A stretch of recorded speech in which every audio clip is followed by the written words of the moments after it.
The indigenous people of South Africa, the San Bushmen, are one of the oldest groups of peoples in the world, dating back 60,000 years. They were primarily hunters and gatherers and some of the first people to use tools.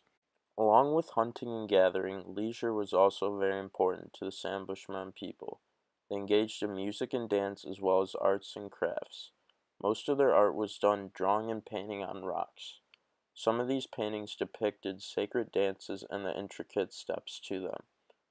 Deep in the Drakensberg Mountains of South Africa, many of these rock paintings were found. One of the most famous findings of these paintings was at Game Pass, also referred to as Rosetta Stone.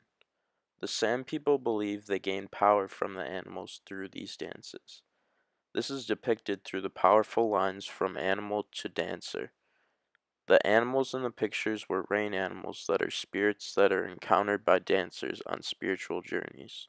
Sand art uses primarily reddish and brown colors that show people and animals in figure form. These paintings are a great insight as to what life was like in the past for the San Bushman people. During the early colonial era, South African artists concentrated on illustrating what they saw as a new world in South Africa. The colonial invasion had a profound influence on art in South Africa. Traditional African art, in combination with European realism, formed unique pieces of art admired around the world. A notorious South African artist during the colonial era was Thomas Baines. Baines was an English artist and explorer of British colonial southern Africa. Artists such as Thomas Baines traveled South Africa recording its people, habitat, and landscape. One of Baines' more famous works of art was the Black Rhinoceros Charging. This painting showcases different elements of art, such as a variety of color and texture, along with different forms and movement. Another famous artist included John Volshank. Volshank was a South African painter known for his majestic landscapes of the Western Cape province. At age 51, he quit his office job and devoted all his time to painting. His inspiration and subject matter were the Karoo Mountains in Limburg. Volshank became a master of subtle colors and tones of the Karoo Mountains. Evening Glow and Mountain Cypress are some of his best paintings. He incorporates several elements of art into his work, such as forms, space, color, and texture. During the apartheid in South Africa, there was a movement of art called resistance art, which is a big influence in most art in South Africa today.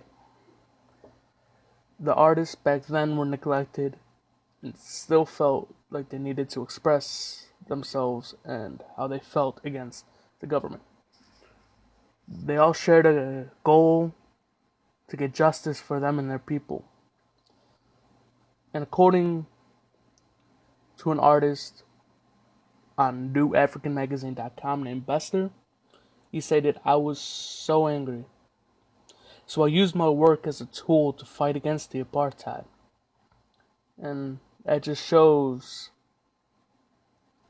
how people can view a certain way of how he draws and how he expresses through his paintings. And how he wanted to show people that they don't have to stay where they're at. He and other artists drew historical figures. Many of the figures and drawings were about Nelson Mandela and the people around him. He was drawn graffiti on walls, to paintings, murals all over the place.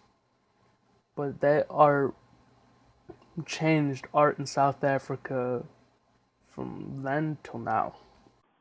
Although African weaving was used for making various household items such as rugs, mats, and blankets, it was most commonly used for basket weaving. Dating back to as early as 7000 BCE, basket weaving has been a beneficial tool for women in South Africa. They generally use these baskets for carrying harvest crops from the field, carrying food from the market, or for storing personal belongings. Weaving of baskets differ due to different ethnic groups inhabiting certain parts of the region, making the different baskets very distinct. As quoted from the Wild Tussah's History of Weaving article, it is traditionally believed the art of textile weaving symbolized human reproduction and resurrection. Within the cycle of agriculture, basket making follows seasonal rhythm At the beginning of the season, harvesters gather grass and rushes, and later on in the season weave the material into baskets. Grass is used for coil weaving, while palm leaves and rushes are used for other types of weaving. In order to add color and a sense of vibrancy to their work, African weavers use natural dyes made from various plants. Popular colors used by weavers are indigo, brown, green, yellow, and red. Overall, the art of basket weaving has been and still is very prevalent in the South African culture.